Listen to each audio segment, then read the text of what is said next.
Bueno, los saludo nuevamente. Buenas tardes a todos y todas. Vamos con esta charla a introducir una serie de nuevas categorías teóricas con las cuales vamos a trabajar esta segunda y última parte del práctico. Ustedes hasta ahora han trabajado sobre diversas lecturas de las obras que les han tocado en suerte, ejercitado con ellas los distintos sistemas de prefiguración, tanto de dibujo como de maqueta, como textuales. Y la idea ahora es, con estos materiales y estas estrategias que hemos reconocido en cada uno de los ejemplos, introducirnos en una etapa que ya no es analítica o de lectura propiamente dicha, sino que es de prefiguración, es propositiva, es proyectual. Digamos, si hasta ahora hemos utilizado todos estos sistemas para representar, para volver a ser presentes las obras existentes, ahora los vamos a utilizar para desarrollar a partir de estas obras un ejercicio de composición que tiene que ver con combinarlas, deformarlas, trabajarlas, para conseguir una unidad de tejido, una manzana. Las precisiones sobre tamaños, superficies, etcétera, y alcances de este ejercicio la van a tener por parte de los docentes. Yo lo que les voy a hacer ahora es comentar un poco de qué va la cosa. El título que tanto estaba anunciado como de teselado o estos otros tres palabras que aparecen aquí en la portada, sistema, tejido y estructura, tienen que ver precisamente con que vamos a pasar de trabajar en una escala absolutamente arquitectónica, donde la obra podía entenderse como un sistema de elementos que generaban una unidad de concepción, para combinar estas obras en función de componer un conjunto variado, diverso, que tiene que ver con esto que les decía de una unidad de tejido. En definitiva, podríamos decir que la tarea de todo proyectista siempre es combinar, componer, ¿no? Aunque esto suene excesivamente clásico como definición del proyecto. Ustedes han combinado unidades, o han leído, mejor dicho, cómo han combinado unidades materiales, virtuales, trazados, conceptos, imágenes, organizaciones, configuraciones, cada uno de los autores de las obras, y han indagado un poco en la lógica de cada una. Ahora nuestros elementos de composición van a ser las obras como totalidad, y vamos a pasar entonces a una escala que podríamos decir urbana o protourbana. Para esto es necesario entonces el análisis de estos conceptos que les proponemos hoy. El primer concepto sobre el cual vamos a trabajar es el concepto de sistema. Seguramente ustedes ya lo han trabajado en matemática, en alguna disciplina social, incluso en la historia. Una definición muy canónica de sistema sería esto de que es un conjunto de elementos que, relacionados entre sí ordenadamente, esto es, no relacionados de cualquier forma, sino de acuerdo a una lógica mayor, contribuyen a un determinado objetivo.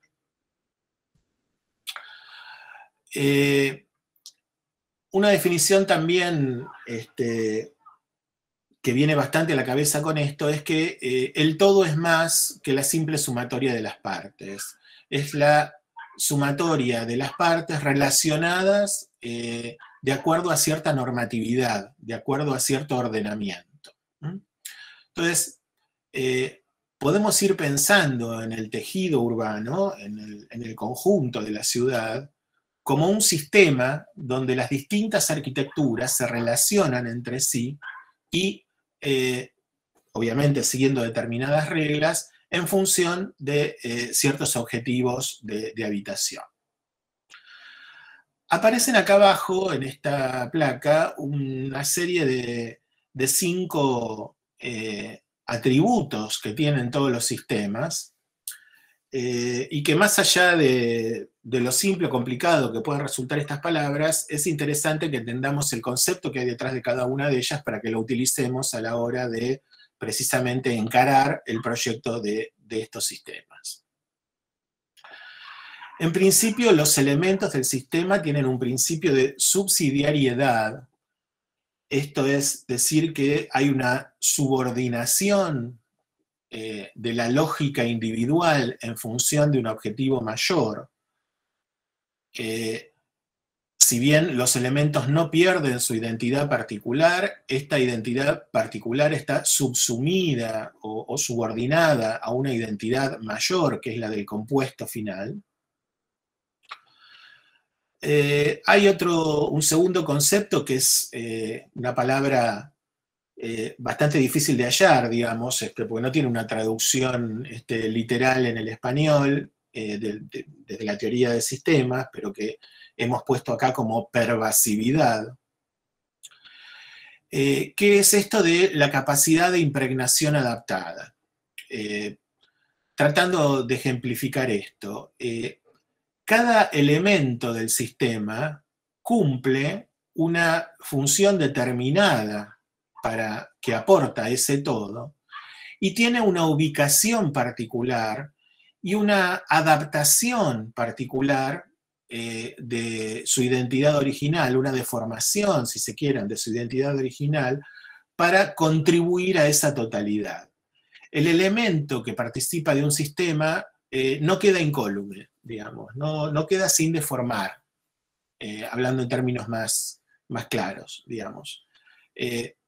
Supongamos que estamos haciendo un proyecto de una manzana donde estamos combinando una serie de viviendas individuales.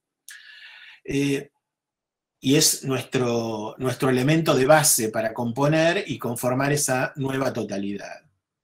Esa vivienda de base que tenemos como tipo a replicar va a asumir distintas tensiones que el sistema le está proponiendo.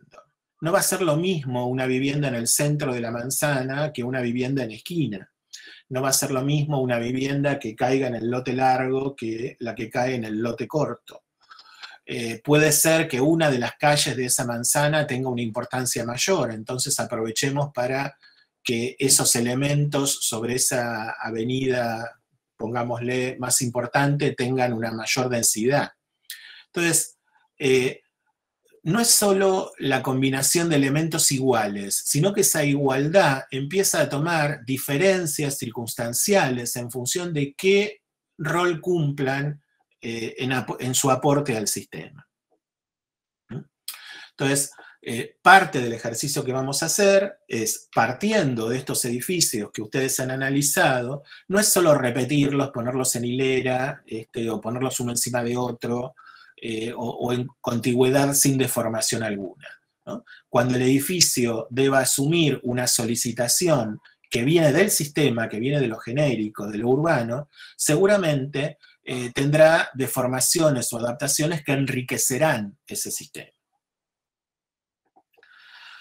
Esto tiene que ver con que los sistemas responden a una multicausalidad, responden a múltiples tensiones.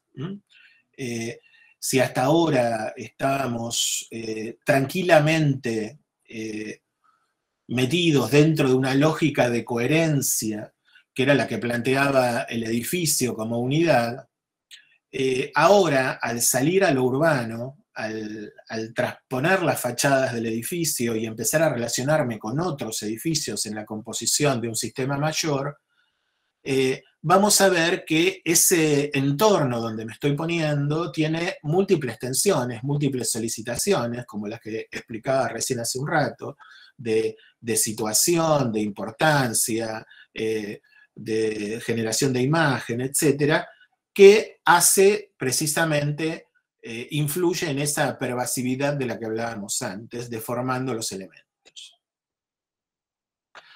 El sistema tiene, también en términos generales de la teoría de sistemas, una cualidad determinista. Las condiciones originarias que he fijado para ese sistema difícilmente puedan ser desviadas o transformadas.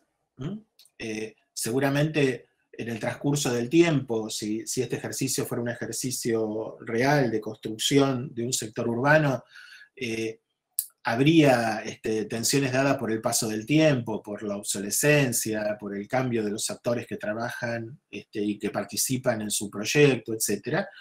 Pero hay ciertas condiciones originarias y fundantes, que las vamos a ir viendo a lo largo de la charla, que permanecen incólumes y hacen que el sistema tenga una voluntad de permanencia en el tiempo, que sea difícil alterar sus leyes originales. Y otra cuestión que también está presente en los sistemas es esta noción de complementariedad. Los elementos del sistema, como venimos diciendo, valen por sí mismos, tienen una identidad propia, pero también contribuyen en una constitución solidaria a la construcción de un contexto que está por encima, en sus leyes, en sus representaciones, en sus valores, por encima de la lógica del edificio, ¿no? El edificio tiene una lógica, con su lógica aporta a la lógica urbana, pero hay ahí una relación dialéctica de constitución solidaria mutua. Esto está expresado en términos así muy, muy teóricos, muy abstractos. Ahora vamos a ir viendo ejemplos donde esto puede ser mejor entendido.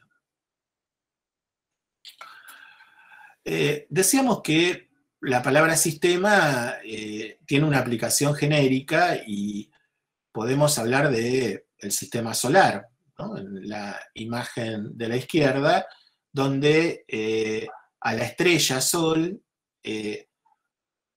tiene una serie de satélites que son los diversos planetas, ordenados de esta manera, digamos que van generando órbitas alrededor de esta estrella, ¿no? Y a su vez, hay algunos de los planetas que tienen a su vez sistemas propios, digamos, como la relación de la Luna respecto de la Tierra, o los anillos respecto de Saturno, etc.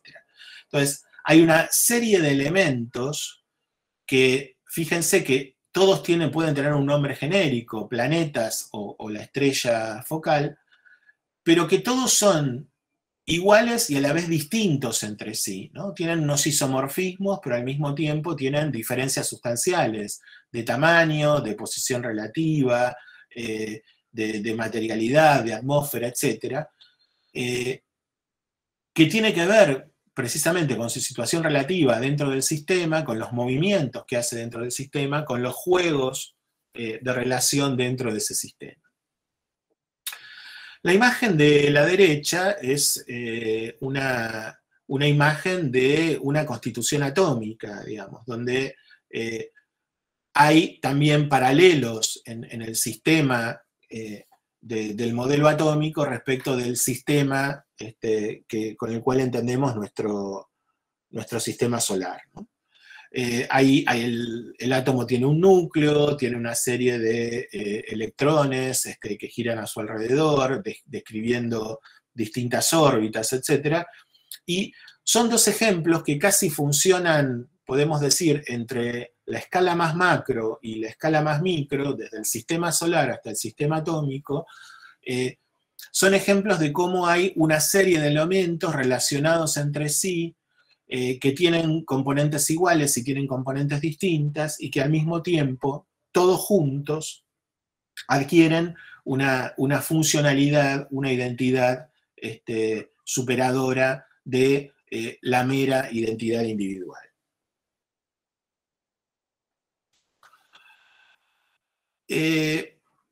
Son sistemas también en la naturaleza, ¿no? El sistema de la cadena de ADN o el sistema de un tejido vegetal en el centro de la pantalla o el sistema de un tejido animal a la derecha de la pantalla, ¿no?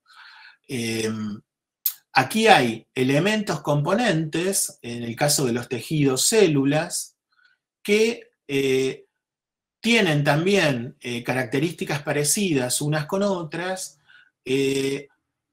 pero hay ciertos diferenciamientos de posición, de funcionalidad, y entre sí todas ellas generan un tejido, y ese tejido cumple una función determinada, ¿no?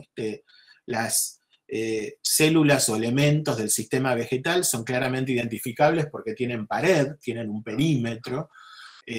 Las células animales, en este caso, eso es un tejido de un pulmón, digamos, no tienen paredes, entonces hay otro tipo de relaciones entre cada uno de los elementos, pero nuevamente está esta cuestión de que el todo es más que la descripción de las partes una a una, sino que implica tratar de entender en ese todo cuáles son las relaciones que convocan a esas partes a organizarse en conjunto. En el arte suceden, podemos hacer también algunas analogías, ¿no? Sobre todo con algunos artistas de la modernidad latinoamericana, como Torres García. Torres García además era arquitecto y tuvo un taller muy importante a mediados del siglo XX en la Facultad de Montevideo, que generó un plan de estudios que hasta hace muy poco no había sido modificado. Pero más allá de estas cuestiones, García propuso una teoría propia para las artes plásticas y para la arquitectura con estas relaciones que plantea en esta red conceptual de abstracto y concreto, ¿no? No tiene sentido ahora detenerse en las particularidades de esto, pero vemos aquí una de sus obras donde vemos una fuerte componente geométrica, abstracta, una malla, una grilla, con módulos diferenciados, cada uno con un contenido diferenciado y distinto, y a su vez todas ellas generando un sistema que es la pintura en su conjunto, ¿no? Podemos decir que cada uno de estos elementos, cada uno de estos módulos en los cuales se divide esta pintura abstracta, contiene a su vez una referencia más o menos concreta que en conjunto a su vez cobran una significación distinta a la que tienen cada uno por separado. Son como palabras que construyen una oración. Cada palabra tiene un sentido en sí mismo, pero conjugada y relacionada de determinada manera con otras, genera una unidad de sentido que es el sistema. La palabra sistema también se utiliza para los grandes conceptos o los grandes relatos históricos, ¿no? Aquí hay un célebre mural de Diego Rivera, que originalmente había sido pensado para el centro Rockefeller en Nueva York, que empezó a ser dibujado por Diego, y Rockefeller en un momento, cuando vio el tenor que iba tomando este mural, que plantea el hombre en una disyuntiva, dominando la técnica y operando con ella entre dos sistemas, el sistema capitalista y el sistema comunista, sabemos que Diego obviamente era un militante de izquierda, mandó destruir este mural y el mural luego fue reconstruido tiempo después en el Palacio de Bellas Artes de México, ¿no? Y aquí vamos a ver, dentro del pensamiento, siguiendo la lógica dual de Rivera, este hombre ideal, centrado entre las dos tensiones, entre esos dos espejos, que muestran dos maneras de organizarse, ¿no? Obviamente dentro del relato de Rivera, volcado a un ideario socialista, está planteado el tema del lado donde aparece representado el socialismo como el lugar donde los dioses han sido decapitados, donde las masas construyen en forma conjunta, donde hay cierto equilibrio y solidaridad, y del otro lado aparece todavía el imperio de los dioses, la guerra, la explotación, etcétera, etcétera. ¿No? Entonces, el sistema siempre aparece como una metaestructura, digamos, como un condicionante contextual que parece irreversible. Yendo un poco más acá en el arte contemporáneo, Damián Ortega, un artista mexicano, realiza instalaciones de este tipo, donde toma el famoso escarabajo, el Volkswagen clásico, que tanto en México como en Brasil, como sabrán, tuvo su fabricación hasta no hace mucho tiempo, y lo plantea acá desarmado, ¿no? Mostrando exageradamente cada una de sus piezas, ¿no? Es como los desgloses de unidades materiales que han hecho ustedes, pero en este caso no como dibujo, sino como realidad, ¿no? Hay una serie de elementos y tensores y cuerdas que hacen que cuelguen y separen, evidencian este sistema que era el auto como unidad, que ahora ha sido desguazado, pero ordenadamente, con separaciones de intervalos más o menos proporcionados, para mostrar que esto que se veía como una unidad, en realidad es un sistema al cual concurren una serie de elementos, ¿no? Entonces, aquí hay una deconstrucción del sistema, digamos, hay un hacer explotar la totalidad para dar cuenta que la totalidad es en realidad una sumatoria de partes relacionadas de una determinada manera. Si se quieren, estas son operaciones de visibilización, de desocultamiento, ¿no? de poner en evidencia cosas que no eran evidentes, o poner a la vista cosas que no eran visibles, sino a partir de un pensamiento que deconstruyera estas cuestiones. Utilizando esto con un humor bastante más ácido, otro artista, Jason Frini, toma algunos íconos de la cultura pop, sobre todo los relacionados con los cuentos infantiles y con ciertas imágenes de ingenuidad, de bonomía, etc. Y hace esta operación de desocultar su supuesta interioridad, ¿no? Bueno, si estos personajes realmente existieran, si tienen estas relaciones parecidas al sistema humano, bueno, ¿cómo es el interior? ¿Cuáles son los elementos componentes del sistema Mickey Mouse, o del sistema Bob Esponja, o del sistema Kitty, ¿no? En definitiva, lo que está diciendo aquí es que todo es un sistema y que todo está, en definitiva, ocultando su ordenamiento interno, pero que este ordenamiento interno es el que hace posible esa expresión externa.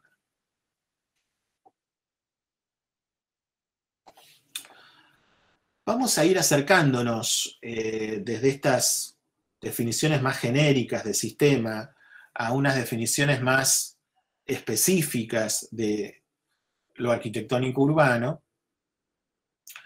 Y aquí aparece una palabra que ustedes seguramente ya habrán utilizado y habrán manejado bastante en la carrera y que seguirán manejando por el resto de los tiempos de su vida, que es la palabra tejido, ¿no? Entonces, la primera acepción de tejido es una cosa formada al entrelazar varios elementos, ¿no? Entonces, podríamos decir que es un sistema particular donde los elementos están entrelazados. Pero también podemos pensar que este entrelazamiento es una forma concreta de hablar de esas interrelaciones que hablábamos en abstracto cuando hablábamos de sistema. Esto tiene diversas acepciones. En la biología, obviamente, es el agregado de células de la misma naturaleza, diferenciadas de un modo determinado, ordenadas regularmente y que desempeñan en conjunto una determinada función. Aquí el valor superador de la individualidad del elemento, el valor cual el elemento se subordina, la célula, a el orden mayor, el tejido, es cumplir con una determinada función.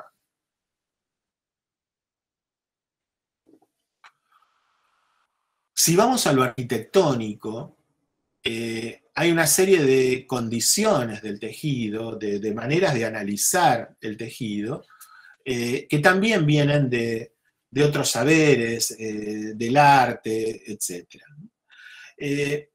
El tejido siempre tiene una relación de llenos y vacíos, determinados en diálogo entre sí, dialécticamente, ¿no? Hay una masa construida y una masa vacía. Si pensamos cuando han hecho los desgloses de unidades materiales y unidades virtuales, bueno, en el edificio también, si lo entendemos como sistema y no como elemento, pasa lo mismo. Hay llenos y vacíos. Hay llenos, hay materiales, hay concreciones que, dispuestas de determinada manera, circunscriben vacíos, que son los que posibilitan el desarrollo de las prácticas para las cuales esa arquitectura ha sido hecha. Si esto lo pasamos de escala a la ciudad, podemos entender como llenos las arquitecturas privadas, las arquitecturas domésticas, y como vacío el espacio abierto o circunscripto, pero vacío no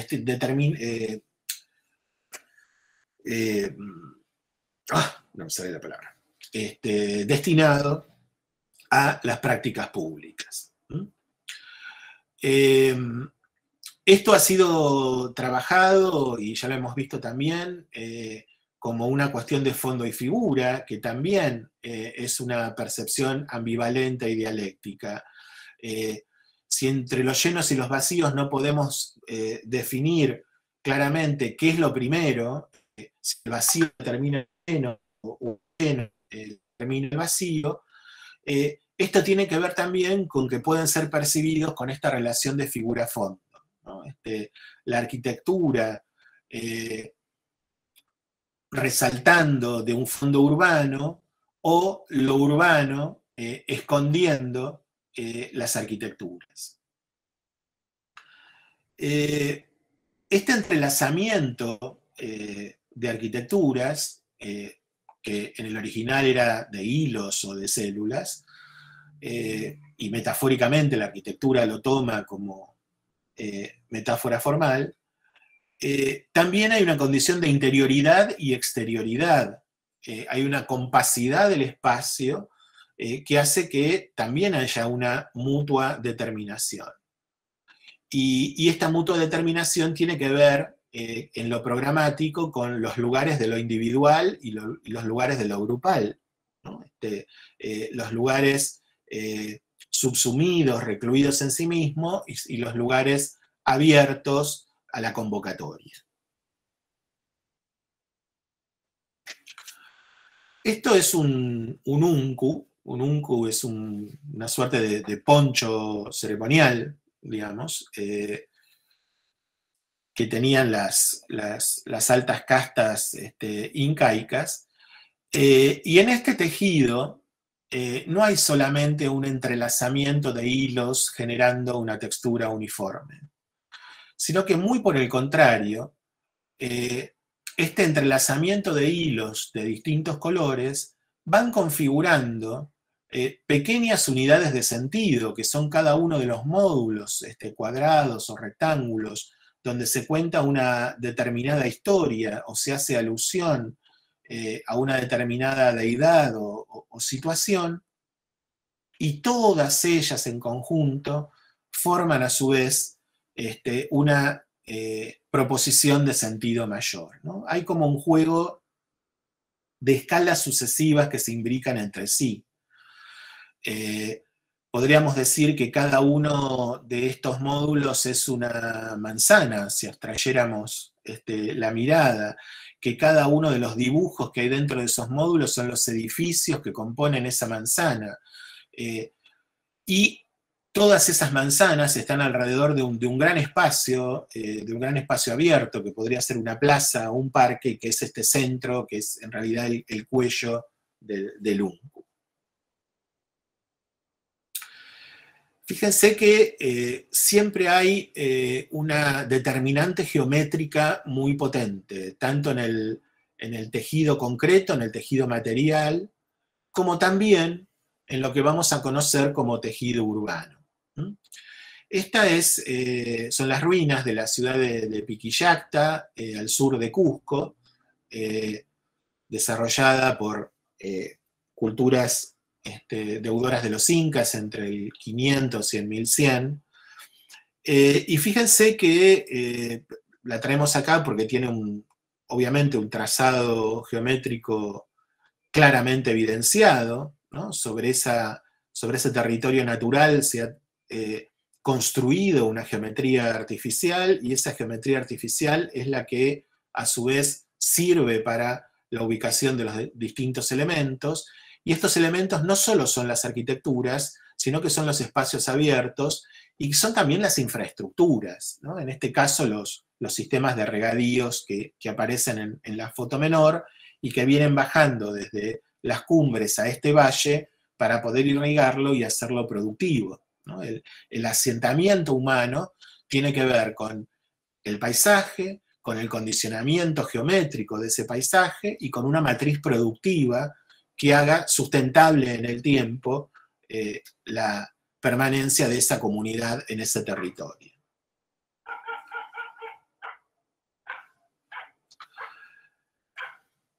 Esta es una ciudad romana en África, es Tingad, en Argelia.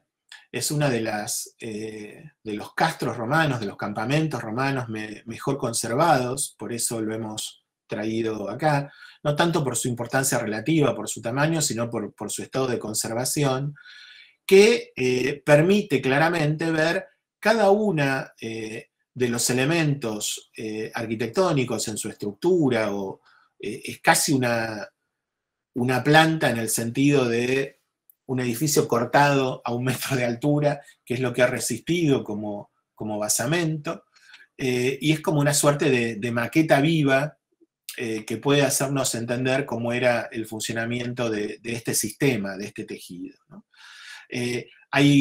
Aparecen como fondo una cantidad de manzanas. Estas manzanas a su vez están construidas por arquitecturas determinadas por la geometría de estas manzanas. Son cuadrados o rectángulos dentro de cuadrados o rectángulos. Algunas de las vías están calificadas como vías principales y entonces tienen un ancho mayor, o están rodeadas de columnatas o conducen a los monumentos, ¿no? Y hay espacios que aparecen vaciados para lo público o construidos abiertos para lo ceremonial, ¿no? El anfiteatro, la basílica, etc.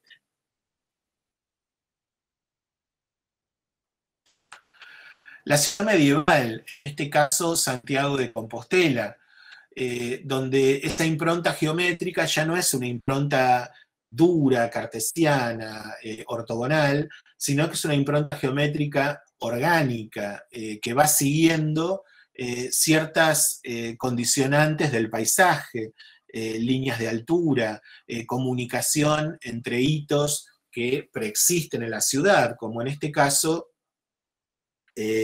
la tradición de que el cuerpo del apóstol Santiago terminó en este lugar y que por lo tanto a partir de eso se construye una iglesia que luego va recibiendo distintas capas de identidad, medieval, barroca, plateresca, etcétera, hasta su estado actual, ¿no? Y esto además como punto de peregrinación de lo que entonces para Europa era el mundo, ¿no? Las rutas, los caminos de Santiago conduciendo a este espacio vacío y a este tejido donde puede observarse todavía el trazado de la vieja muralla, circunscribiendo la ciudad original, y dentro de ella como todas las callejuelas van conduciendo casi radialmente a este punto focal. Aquí también hay manzanas, aquí también hay loteo, aquí también hay arquitecturas colocadas sobre esa distribución geométrica, solo que aparece como opción que la disposición geométrica no necesariamente tiene que ser la regularidad de intervalos iguales con módulos equivalentes. Aquí Venecia, otra ciudad medieval donde aparece una operación en el Renacimiento de calificación de un espacio, de vaciamiento de un espacio, para permitir la percepción de la iglesia mayor, para generar una serie de galerías comerciales e instituciones alrededor de esa plaza, y esa plaza además es la que resuelve la relación entre el interior de la ciudad y el canal mayor, ¿no? En esta cuestión anfibia que tiene este tejido, ¿no? Es un tejido sumamente extraño a nuestros ojos precisamente por eso, por esta condición anfibia donde las calles no son solo calles de tierra, sino que son también calles acuáticas. Es un tejido construido sobre un área inundable que va tomando la forma de la geografía de las islas, pero obviamente se puede leer como unidad en esta foto desde más lejos y pueden apreciarse los elementos participantes de esta composición, en algunos más repetidos o más homogéneos y otros más distintivos porque tienen que ver con usos públicos, en la foto más cercana. El tejido en el Renacimiento y principios del Barroco, en el manierismo, también tuvo una voluntad de regularizar esas viejas ciudades medievales y someterlas al imperio de la geometría cartesiana como expresión de ordenamiento, de equilibrio. Una de esas operaciones podría ser la Plaza Mayor de Madrid, en este caso es en París, es la Place de Vosges, que en el 1600 reemplaza todas las fachadas alrededor de un antiguo vacío, es la plaza más antigua de París, pero aquí se la regulariza en su geometría a partir de una construcción de fachada que va teniendo distintas profundidades para ir emparejando ese entorno hasta entonces heterogéneo, y construye esta sensación de ordenamiento, de rigurosidad, de ejes axiales, de dobles simetrías, de jerarquización del acceso de las calles, donde también nuevamente hay una serie de elementos más o menos parecidos, de basamento, desarrollo y coronamiento en mansarda, que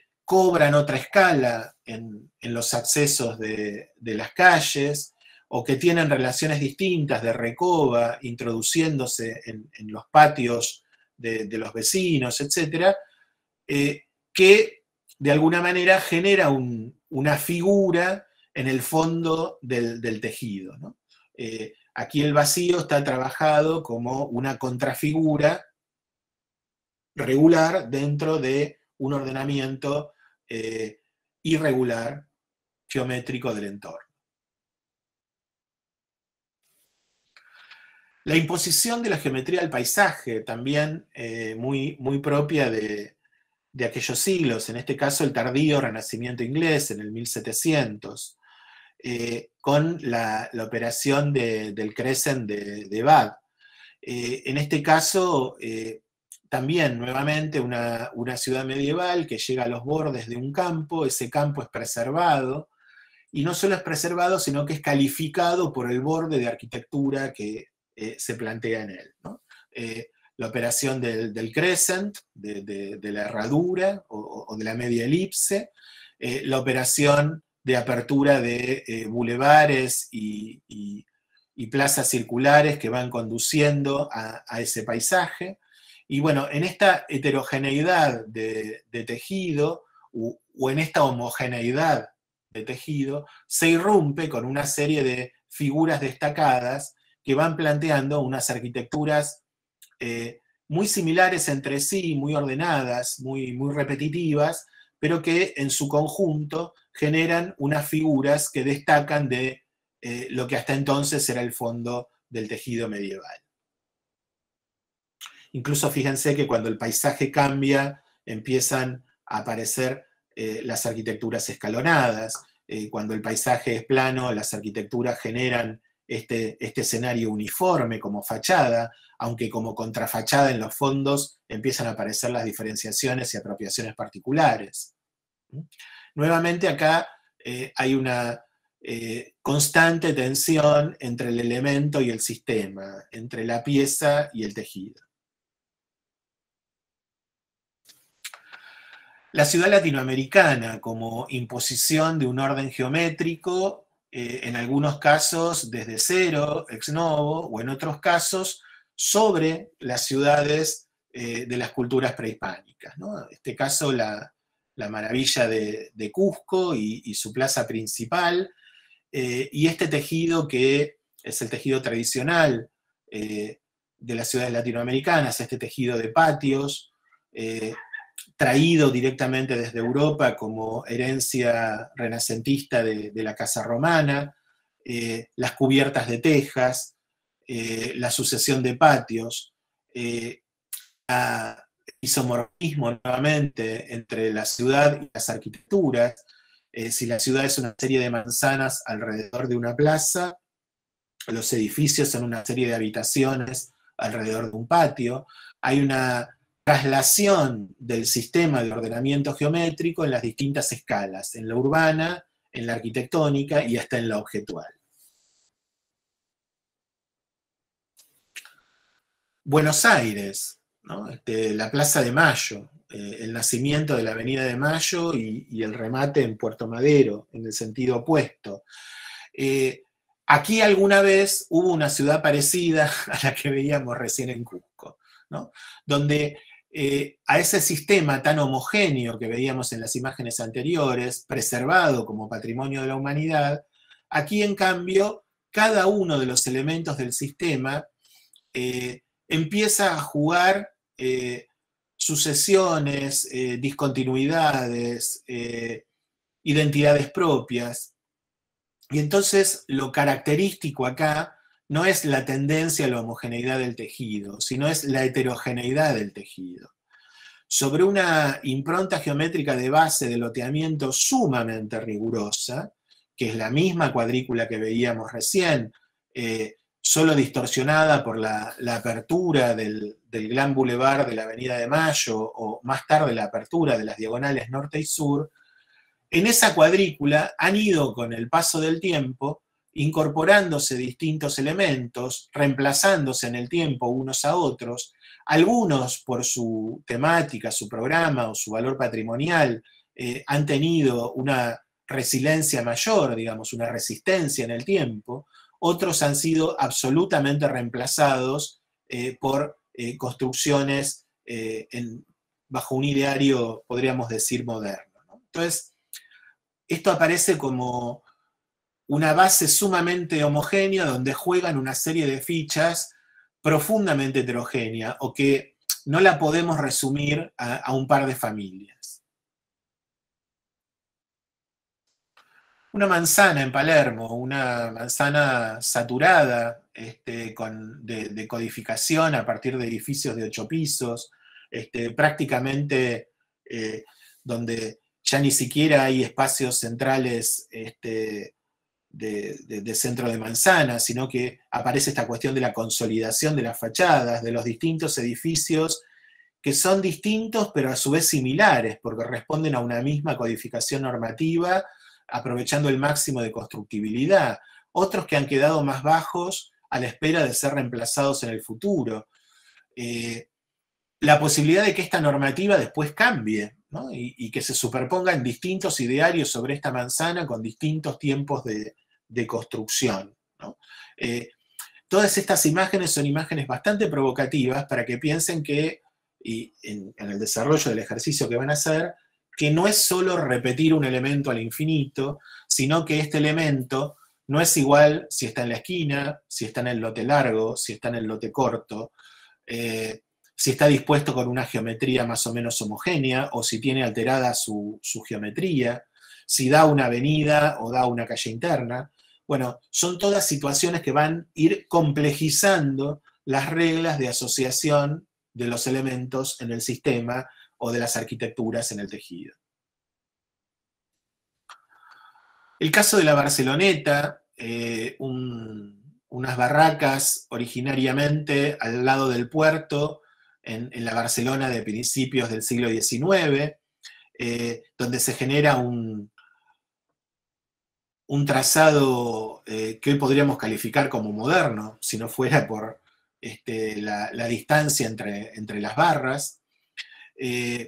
Obviamente tomando la geometría de los viejos galpones que estaban en ese lugar, y luego con el paso del tiempo la densificación de estas manzanas que pasaron de ser edificios de 2 plantas hasta permitirse hasta 5, ¿no? Generando estos pasajes sumamente estrechos, pero que como contraparte tienen este destino final de la mar.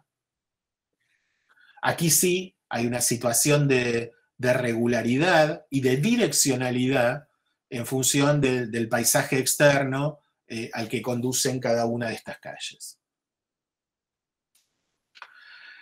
Las operatorias del prefecto Haussmann en París, la apertura de los bulevares, conectando áreas monumentales, el espacio de la circulación vehicular, de los carruajes en su momento, ¿no? En este caso la Plaza de l'Étoile con el Arco del Triunfo, los distintos bulevares confluyendo en este monumento, y este trazado de tejido donde las arquitecturas se van adaptando, siempre construyendo fachada continua, y teniendo una imagen de homogeneidad, aunque por dentro tengan distintos sistemas de patios, distintas adaptaciones en función de la morfología de cada una de las manzanas concurrentes, ¿no?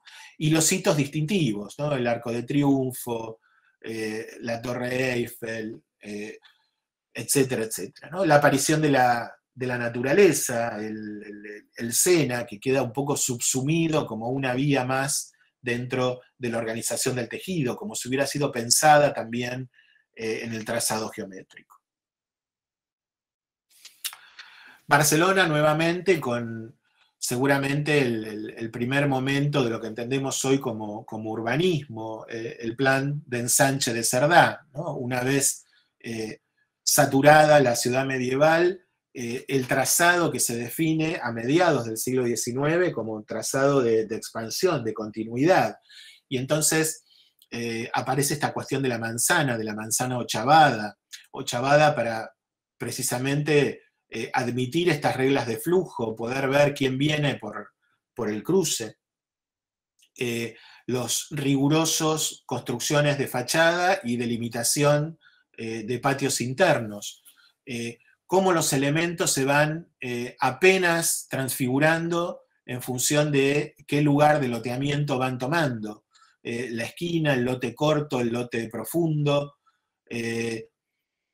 la diagonal como geometría, las arquitecturas preexistentes, las arquitecturas contemporáneas, la calle principal, la calle secundaria. Otro hito de la construcción de nuevos tejidos en el urbanismo europeo, la construcción del barrio Ámsterdam Sur, pensada por el maestro Verlage, con estas edificaciones de planta baja más 2, planta baja más 3 pisos, armando toda esta secuencia de ejes bastante influidos por esas geometrías clásicas haussmannianas, pero aquí destinados a una vivienda social de altísima calidad, con algunos puntos particularmente referenciados, como este vértice que es esta construcción de mayor altura, y el resto de las manzanas que van construyendo a su vez microsistemas alrededor de pequeñas plazas, o contribuyendo solidariamente al armado de parques mayores, también condicionados por la estructura de canales de esta ciudad construida sobre el relleno, ¿no? Y siempre ponemos esta imagen porque nos parece muy simpática, debe ser uno de los pocos lugares donde hay monumentos a los arquitectos, ¿no? Aquí en el vértice de la composición está Verlhae con su escuadrita, recordándonos que todo este sector de ciudad lo pensó el equipo comandado por este señor. Más acá, mediados del siglo XX, la reconstrucción del tejido del puerto de Le Havre en París, que había sido, por su condición estratégica, prácticamente destruido en la Segunda Guerra Mundial por los bombardeos alemanes, y que es reconstruido entre el final de la Segunda Guerra, en el 45, y mediados de los años 60, por el plan que determina Auguste Perret, uno de los padres de la utilización del hormigón en la construcción contemporánea, uno de sus sistematizadores. Y, insisto con la palabra sistematización, aquí todo es sistema, ¿no? Los edificios están hechos con una panelería de hormigón sistematizada, modulada, como elementos que contribuyen al orden del edificio.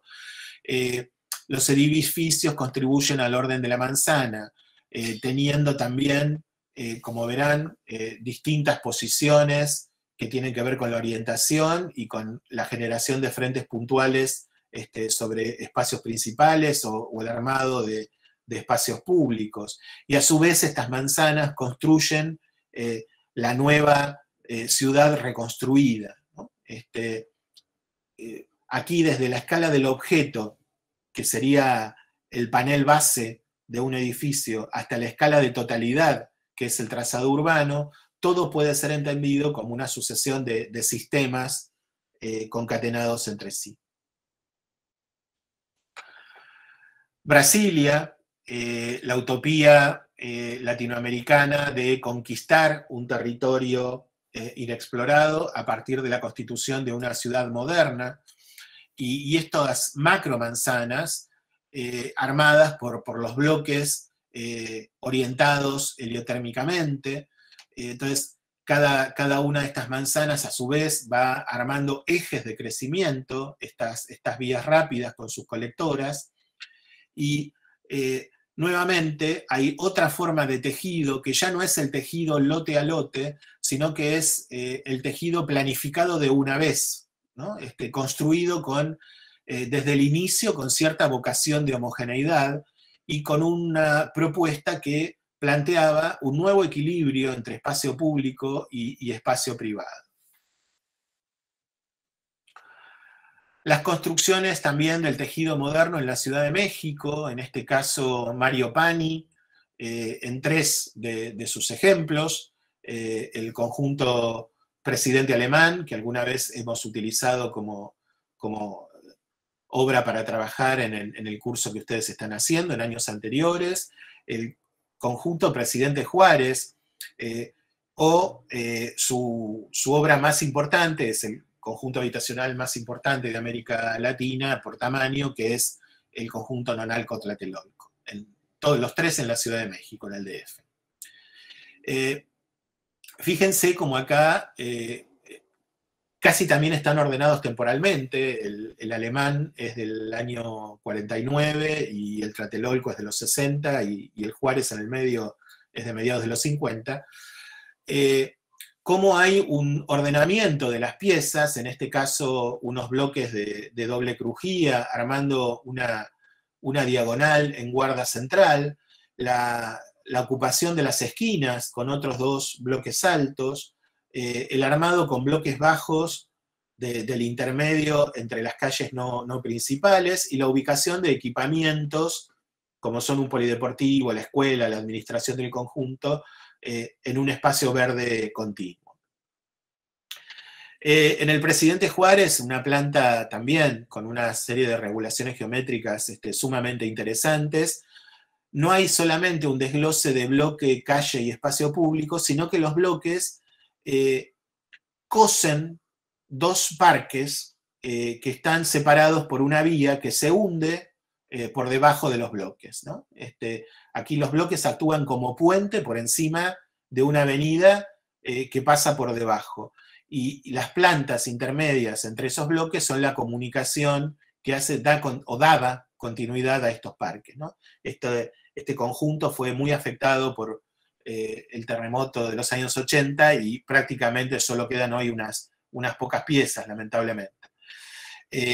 Pero fíjense, la vocación de constituir un gran parque público, de cómo se definen sus bordes, de cómo esta avenida que como condición lo separaba puede ser la excusa para coserlo, cómo hay un abra en los accesos y la disposición de los bloques para encarar esa avenida, cómo son los elementos complementarios que conforman fachada, o la superposición de distintas densidades, alturas, en diversas manzanas del Tlatelolco, ¿no? Bloque alto, bloque bajo, bloque corto, torres sobre las avenidas o en el paso de las avenidas transversales, etc.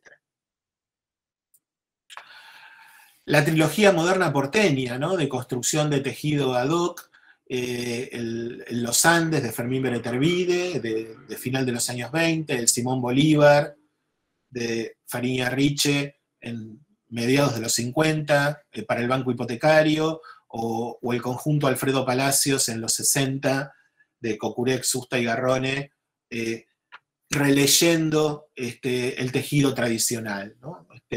Beretervide construyendo una macromanzana con pabellones, y esos pabellones a su vez configuran áreas internas, patios deportivos, ceremoniales o de servicios. El Bolívar adaptando el bloque suelto a distintas geometrías en función de configurar una plaza para recibir una calle, o armar una estructura simétrica para recibir otras calles, y en el medio la preservación de una arboleda de la quinta original con el equipamiento constituyendo tejido por fuera de este parque, o en el caso de Catalinas, la asociación de dos torres a partir de un núcleo circulatorio, y esos pares de torres, puestos cada uno en el lateral de un cuadrado, arman una suerte de relectura de la manzana tradicional, y todas ellas van configurándose en un espacio peatonal continuo que a su vez tiene en su focalidad el equipamiento, que en este caso es la escuela primaria, ¿no? Tres joyitas de nuestra modernidad, nuestra trilogía de orgullo, digamos. Otra manera de construir tejido, en este caso pensando no solamente en la disposición en planta, sino pensando en trabajar en corte, en estratos sucesivos, ¿no? Aquí está la propuesta para el puerto de Dublín, de la Catón Basal, donde lo que hacen es, como se ve en la axonométrica de desglose programático, o en el corte, no construir por contigüidad, sino construir por estratos, ¿no? Un subsuelo de estacionamientos e infraestructuras, una primer planta de basamento comercial, sobre ella un área de oficinas y servicios, y recién después aparecen los edificios de vivienda, ¿no? Aquí las funciones no están, insisto, repartidas en planta, sino que están repartidas en corte. Y esto también es una posibilidad de proyecto, es una posibilidad de composición, ¿no? Es una manera bien distinta de componer las piezas, ¿no? Pensando no solo en disponerlas en un tablero, sino pensando en superponerlas y juxtaponerlas unas a otras en estratos sucesivos. Esta es una imagen de un Procrear, del cual el proyecto urbano somos autores. Las arquitecturas específicas son del estudio de Solsona, Manteola, Sánchez Gómez, etc. Pero lo ponemos aquí como ejemplo porque también es una urbanización pensada desde cero, y podemos definir cuáles son los estratos que van generando esta urbanización. Primero, la disposición de infraestructuras, que es las que hacen posible servir estos territorios. El territorio como plano de apoyo. Sobre ese plano de apoyo, una disposición de trama geométrica que define y deslinda lo público de lo privado, el lote del espacio público, de la plaza, de la vía de flujo. Sobre esta trama, en los lotes así dispuestos, en las parcelas así determinadas, aparecen las construcciones, las habitaciones, que no tienen por qué ser todas iguales, pueden ser diferenciadas entre sí. El frente de la calle principal se arma con bloques, los tejidos intermedios se arman con bordes continuos y pasajes internos con elementos discontinuos. Y por último, el diseño de las referencias, de esas vialidades y de esos espacios públicos que habían sido determinados por la trama y que no van a ser ocupados por la habitación, ¿no? Entonces, en el proyecto, el condicionamiento en el centro de esta sucesión, el condicionamiento del territorio, el condicionamiento de la geometría que le impongo y el condicionamiento de los tipos arquitectónicos con los cuales lleno en parte esa geometría, son las que definen el proyecto de una composición de tejido. Vamos a asociar a esta metáfora del tejido, que viene del tejido biológico y que viene del tejido textil, otras dos imágenes que nos parecen bastante interesantes para reforzar esto de el orden complejo que aspiramos a las composiciones de ustedes. Una es la palabra teselado. La tesela es la pieza que compone un mosaico, la parte de un rompecabezas. Entonces el teselado es la composición constituida por estas teselas, estas piezas, por estas pequeñas partes. Entonces, las teselas son cada una de las piezas que conforman un mosaico, y la metáfora es pertinente y nos parece sumamente útil por esto de que cada tesela es única, diferente a la otra, y solo puede ir en un lugar, cumpliendo una determinada función. El teselado, el resultado, el sistema, el tejido resultante, por lo tanto, es diverso, estructurado y organizado. Y esto es una reflexión muy importante, nuevamente, para que el tejido nuevo no es la repetición al infinito de una misma tesela, sino que las teselas son todas diferentes entre sí y que generan unidad a partir de su sistemática, de su ordenamiento geométrico, de su composición final. Otra metáfora parecida a la del teselado es la de la taracea en vez de la tesela. La taracea es la pieza, es una artesanía de incrustación de piedras preciosas sobre madera. Ahora vamos a ver algunas imágenes.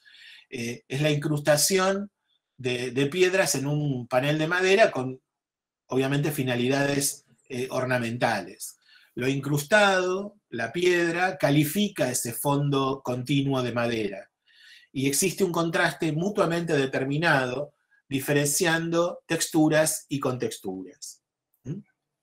Aquí tenemos a la izquierda un mosaico romano, un mosaico pompeyano restaurado, donde vemos que cada una de las piezas es igual y distinta entre sí, que por su ubicación va generando estas otras figuras y que estas otras figuras a su vez en conjunto generan un sentido mayor, ¿no? Esta reproducción de los habitantes del mar.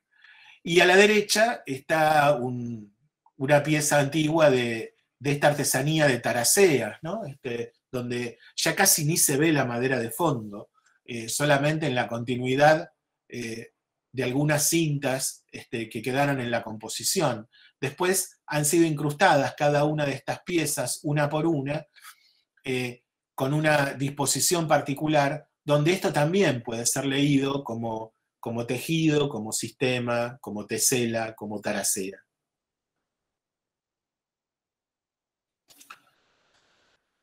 Generando incluso, en este caso en la escala arquitectónica, las imágenes sistémicas de este valor geométrico y hasta matemático, ¿no? Esta es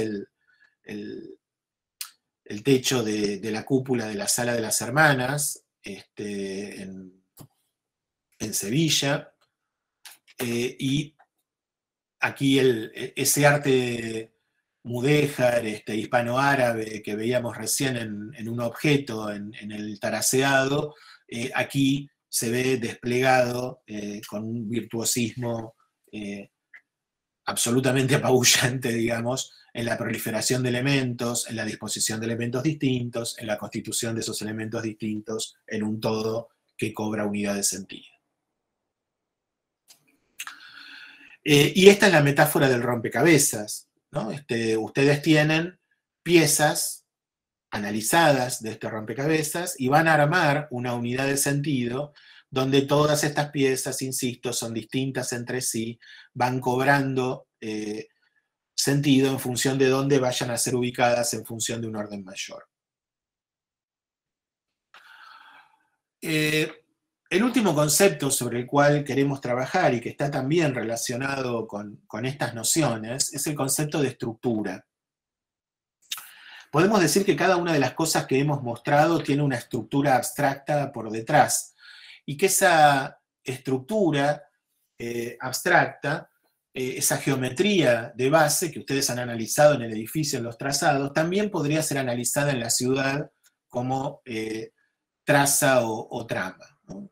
La estructura siempre es la manera de entender un modo de relación entre partes, su distribución y ordenamiento, su orden compositivo, ¿no?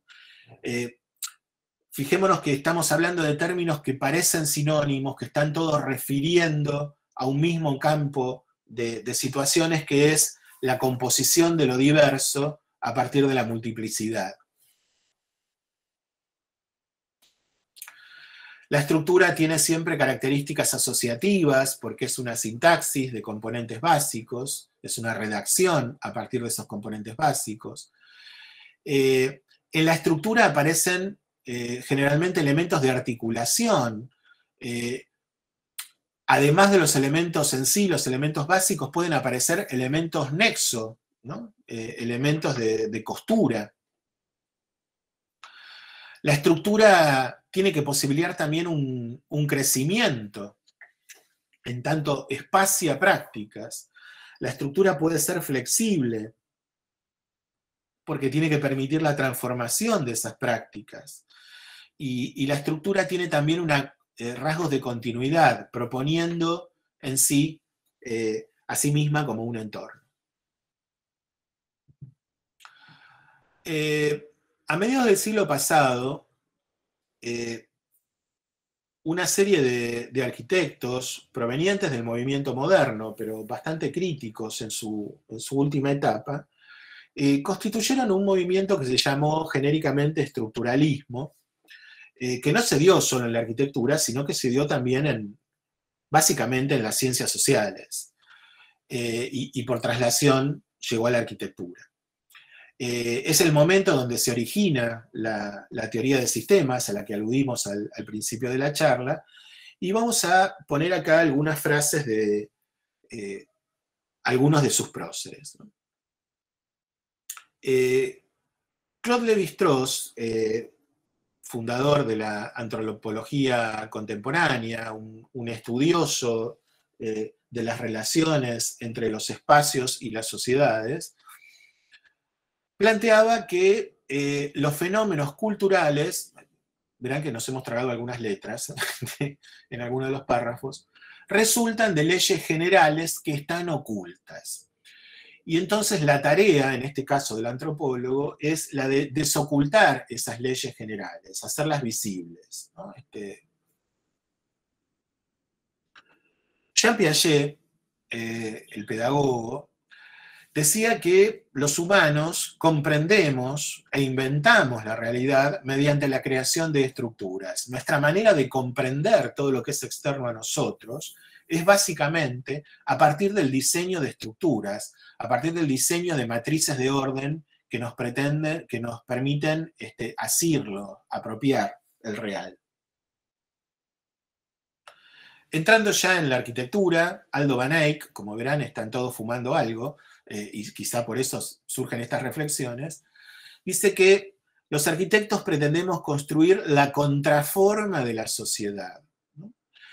Si Lévi-Strauss decía que la sociedad está regida por leyes generales ocultas, como la estructura está oculta en el edificio, Aldo Gallek de alguna manera toma esto diciendo que los arquitectos generan los espacios que son la contraforma donde habita esa sociedad, como el desmolde de la sociedad, ¿no? La arquitectura es la materialización de lo social, ¿no?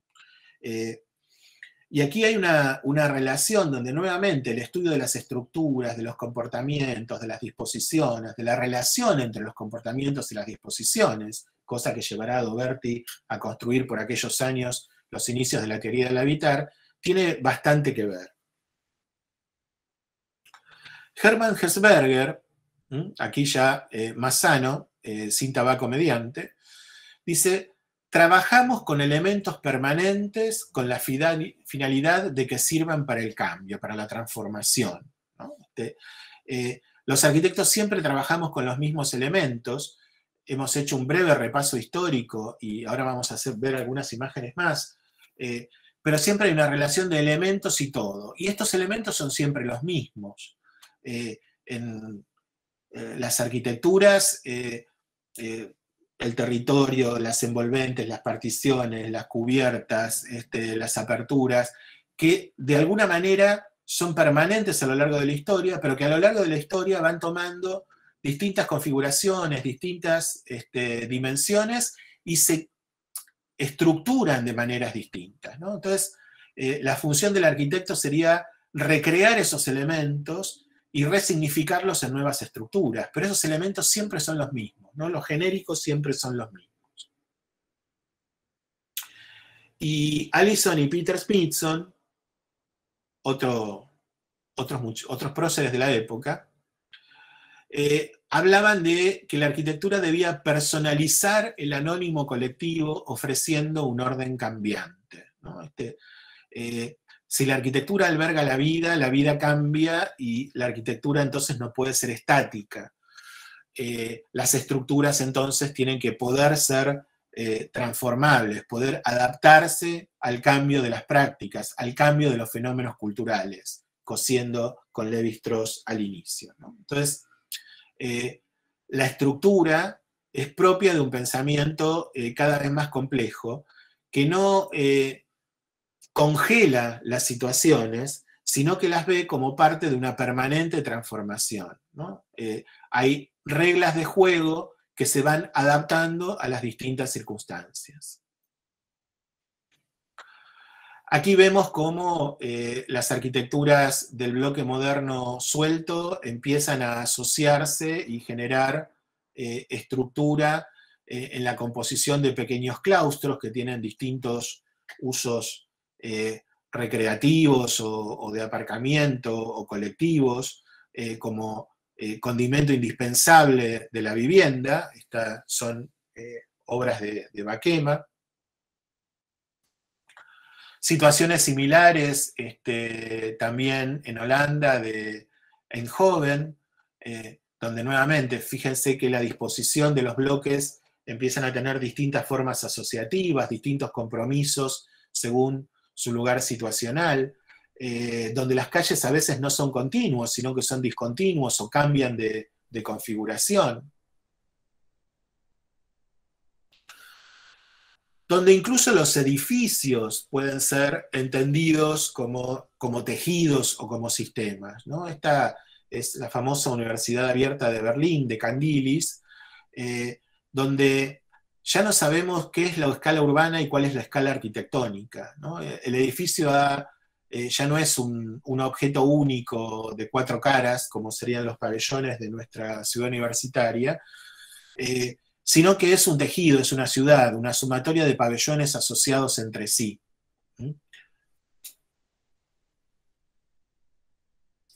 El propio Le Corbusier, con uno de sus más importantes proyectos, en este caso el Hospital de Venecia, donde frente a esa imagen maniquea de un Le Corbusier arrojando pabellones indiscriminadamente en cualquier lugar, sin ningún tipo de reflexión sobre el contexto, construye esta propuesta de hospital básicamente como una relectura del tejido veneciano sobre la laguna. Entonces propone un tejido anfibio donde distintos áreas de usos y de servicios se van conectando entre sí por galerías, y hay un módulo básico de habitación que se va repitiendo, doblando, adaptando, reconformando, hasta construir o proponer la construcción de este objeto que es una continuidad releída del territorio en el cual le toca posarse. Otro edificio tejido, el orfanato de Ámsterdam de Van Eyck, del cual hablábamos recién, donde cada uno de estos elementos son elementos estructurales que se repiten ocupando el territorio, configurando aulas, la asociación de estas aulas conformando laboratorios, talleres, espacios administrativos, configurando patios. El último gran conjunto habitacional pensado como tejido de pabellones que ya empieza a incorporar también los edificios tejidos. En este caso es la Universidad de Toulouse-le-Mireille y al fondo los bloques asociados de Toulouse-le-Mireille, de Candilis, Josic y Woods. Fíjense la diversidad de geometrías y elementos que componen este sistema. Cada vez son más complejos. Los propios Candilis y Woods trabajando para una porción de hábitat popular en Casablanca, en Argelia, en este caso a partir de una serie de viviendas de patio que se van asociando entre sí, generando manzanas, generando corredores, pasajes, cités, con unos pocos puntos de calificación en altura. A su vez, esos edificios de clasificación en altura son, como podemos ver en las imágenes originales, una asociación de espacios abiertos y cerrados que componen un sistema, el sistema que crea sistema. Las elucubraciones de Diana Friedman, donde plantea que el futuro de las ciudades es la construcción de un sistema por encima del sistema urbano, ¿no? Unas patas que generen un tejido aéreo que permita la coexistencia entre el tejido previo y el nuevo hábitat propuesto en la parte superior. Las experimentaciones también con tejidos de alta ocupación, pero en lote propio, sin ir en altura, como pueden ser estas città horizontales, en este caso la de Mariscotti y Pagano en Milán, en Italia, como construcción de vivienda popular en la posguerra, la sucesión de llenos y vacíos, los patios. Otro edificio tejido o edificio carpeta, la escuela de Jacobsen, donde cada aula tenía un espacio interno y un espacio externo equivalente para sus distintas actividades, conectadas por pasillos de conexión.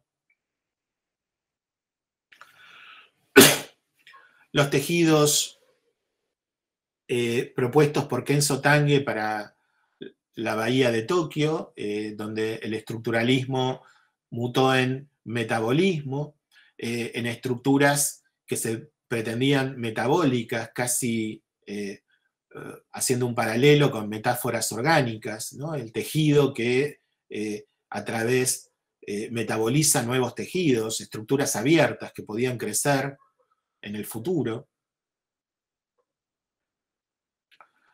La recuperación de ciertas arquitecturas vernaculares también por aquellos años. Estas son reelaboraciones de casas populares egipcias para la ampliación de la ciudad de Burna, de Hassan Fati, fines de los 60.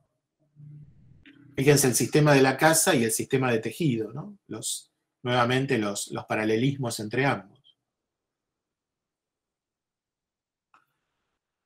Las proposiciones utópicas que terminan realizándose, construyéndose, ¿no? Casi en en los pináculos de estas teorías. Esto es el Hábitat 67 en Montreal, en Canadá, de Moshe Safdie, donde los elementos del sistema son estas estructuras poliédricas que van sumándose casi como si fueran un ejercicio de SRG o de morfología general, pero en este caso habitable, ¿no? A partir de distintas asociaciones que empiezan a darse en altura.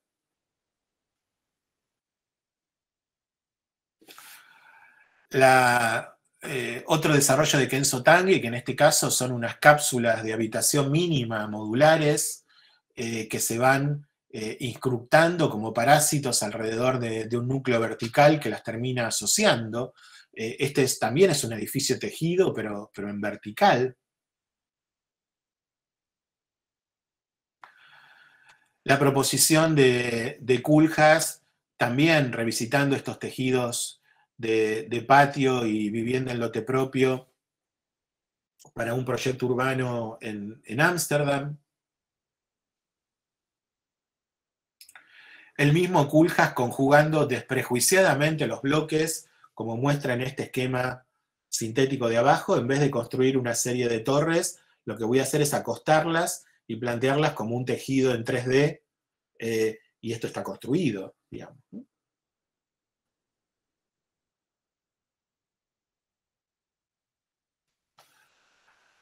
Antecedentes de esto que veíamos, ¿no? El conjunto Rioja, que también lo tenemos en Buenos Aires, de Mantiola, Sánchez Gómez, Santos, Sansón y Viñoli, donde unas torres aparecen conjugadas por una serie de puentes que no son solo de conexión, sino que también son tejido de vivienda, como si la manzana de patio se hubiera parado, ¿no? Se hubiera puesto de pie. Y las elucubraciones de MBRDB para caricaturizar la densificación del frente urbano de Benidorm, que vemos que no tienen nada de novedoso, sino que en realidad estaban presentes 40 o 50 años antes por aquí nomás. Siguiendo con MBRDB, el proyecto de las fincas rústicas, donde acá el sistema de tejido se hace a partir de una serie de sistemas constructivos, un poco como en las villas aéreas, a los que les tocaron analizar las villas aéreas de Caracas, ¿no? Esta serie de losas dentro de las cuales aparecen casas y vacíos que son los patios de estas casas, ¿no? Si se quiere, es una relectura en forma de bloque de esas quintas aéreas que ustedes analizaron. El mismo estudio, analizando o refuncionalizando nuevamente esta cuestión de la geometría del loteo que tiene transgresiones y que no es repetitivo, y que termina configurando manzanas distintas dentro de un área de expansión, también en Holanda, el tejido de Ypenburg. El famoso 8 de Big, que toma una ordenanza urbana de claustro y la empieza a deformar por distintas situaciones contextuales, una calle, la focalización en el paisaje cercano, diferentes alturas, generar un recorrido por las terrazas, aeróbico, etc., y termina dando esta geometría bastante más compleja que el rectángulo originario. Como esta es una operación también, más allá de sus bondades y maldades, que tiene que ver con lo que estamos proponiendo, ¿no? Bueno, aquí aparece el sistema básico, el sistema simple, el sistema no complejo, que de repente se empieza a complejizar en todo este proceso para dar algo que tiene que ver con este primer paso, pero que claramente es otra cosa. Distintos estudios de Kazuyo Sejima, de cómo aplicar la misma densidad a un terreno a partir de un sistema de casas bajas, a un sistema de bloques, a un sistema de un único edificio, ¿no? Estos 5 proyectos tienen la misma cantidad de viviendas, sin embargo, cada uno de ellos tiene una morfología distinta, son distintas maneras de resolver un sistema o un tejido en este lugar.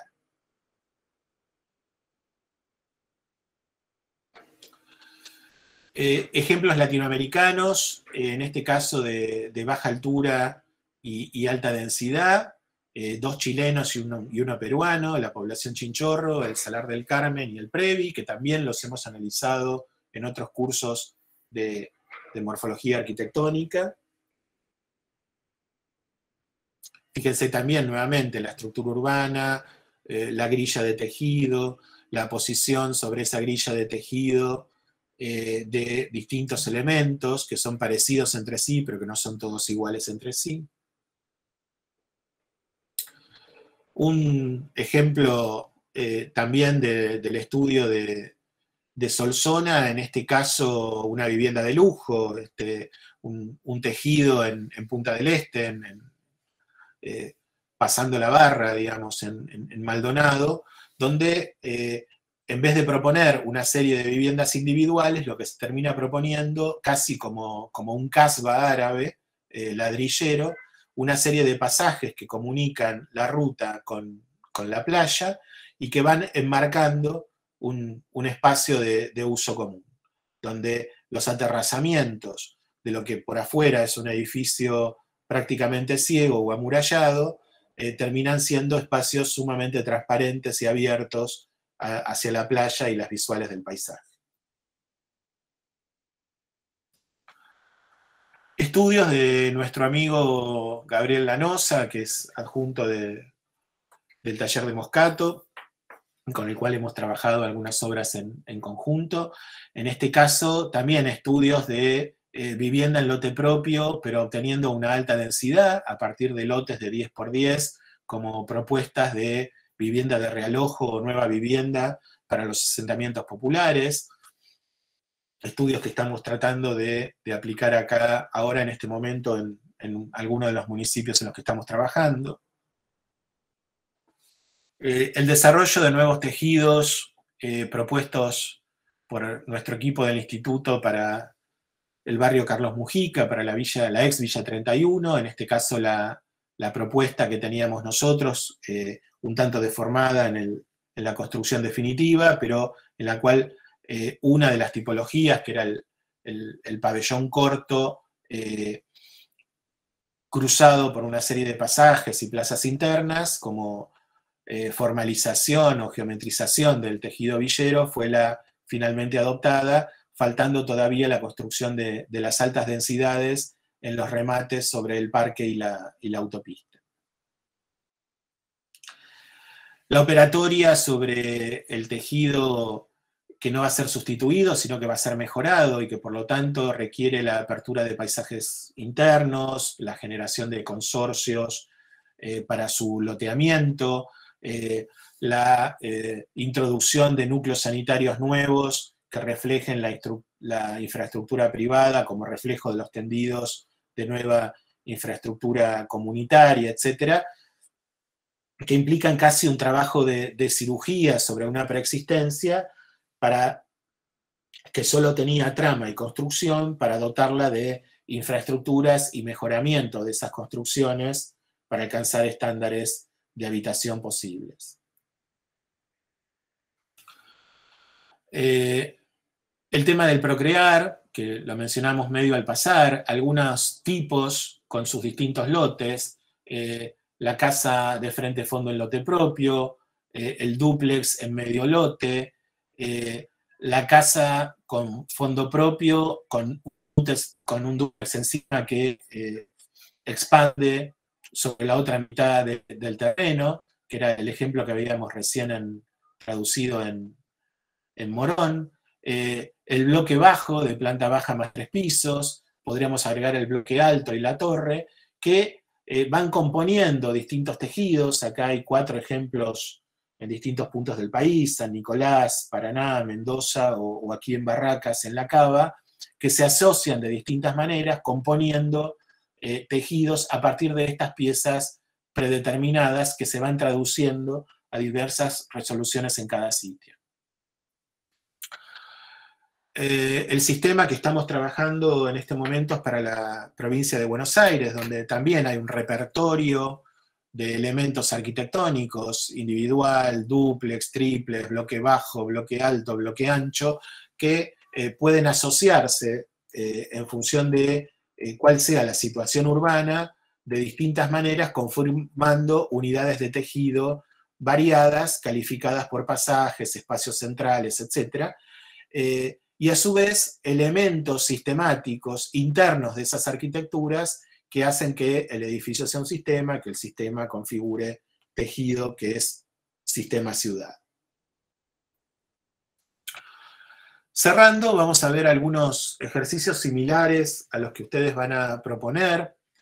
En este caso son estudios de tejido hechos en la Politécnica de Cataluña, en la Escuela Superior de Arquitectura de Barcelona, donde una misma manzana es analizada a partir de la introducción de diversos tipos y de diversas normativas, ¿no? Que después cada una de estas se plasma según la estrategia que haya sido utilizada para su composición, en un color distinto de ploteado 3D, y esto contribuye después a una maqueta total, de totalidad, donde podemos ver muy gráficamente la identidad individual de cada uno de estos elementos y su aporte a la identidad colectiva del sistema, tejido, teselado.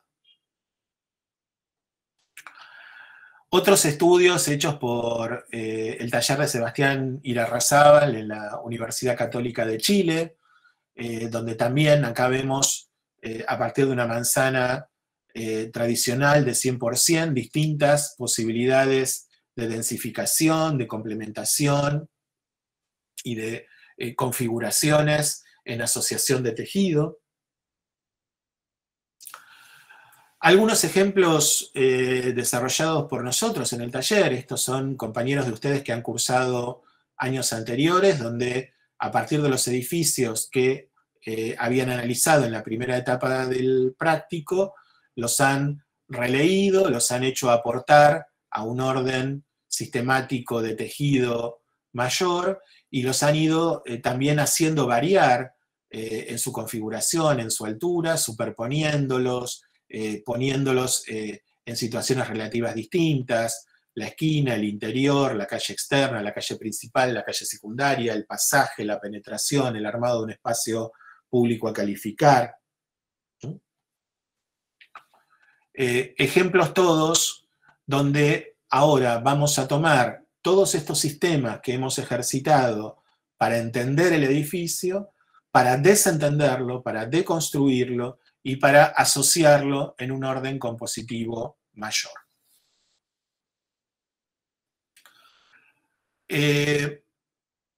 Para cerrar, este es un mazo de cartas.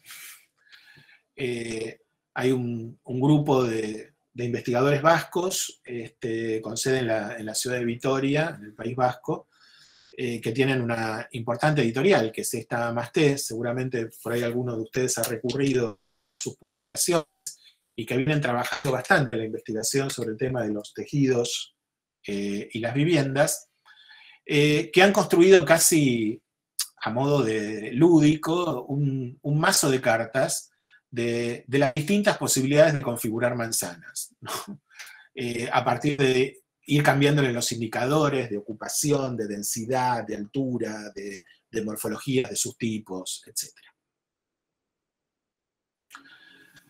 La diversidad de propuestas posibles es enorme, no infinita, pero sí enorme. Entonces, si ustedes hasta ahora han estado, insisto, limitados a comprender una lógica, se trata ahora de tomar esa lógica y subvertirla, variarla, para configurar una nueva lógica mayor en la generación de estas composiciones. Bueno, hasta acá yo.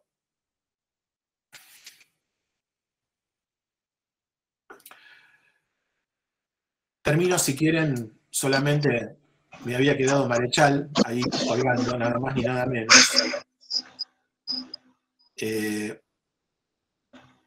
Hay esto lo hemos contado a los alumnos del primer curso de Arquitectura 1, 2 y 3. Este es un poema donde Marechal habla del amor, y podemos decir que el amor también es un sistema, porque es la conjunción de dos elementos para generar un orden distinto, superador, ¿no? Y él habla en esta metáfora del amor navegante, dice, porque no está el amado en el amante, ni el amante reposa en el amado, tiene amor su velamen castigado y afronta el ceño de la mar tonante. Llora el amor en su navío errante y la tormenta libre su cuidado, porque son dos, el amante desterrado y el amado con perfil de navegante. Los dos elementos de este sistema son bien distintos. Si fuesen uno, amor no existiría. Si fuesen iguales, la posibilidad de composición no existe. Esta es la enseñanza arquitectónica de Marechal. Ni llanto, ni bajel, ni lejanía, sino la beatitud de la azucena. O amor sin remo en la unidad gozosa, o círculo apretado de la rosa, con el número 2 nace la pena. ¿Qué quiere decir Marechal con esto? El componer, el alterarse por el otro, el conjugarse con otro, necesariamente implica una apuesta, un dolor, un pequeño sacrificio, ¿no? Ya no se es más uno, sino que se es un uno distinto, deformado por el otro, y al otro le pasa lo mismo, y entre los dos se constituye un nuevo orden, ¿no? Entonces, esta metáfora amorosa, si se quiere, espero que sirva para que los proyectos sean encarados con el mayor amor posible. Ahora sí liquidamos.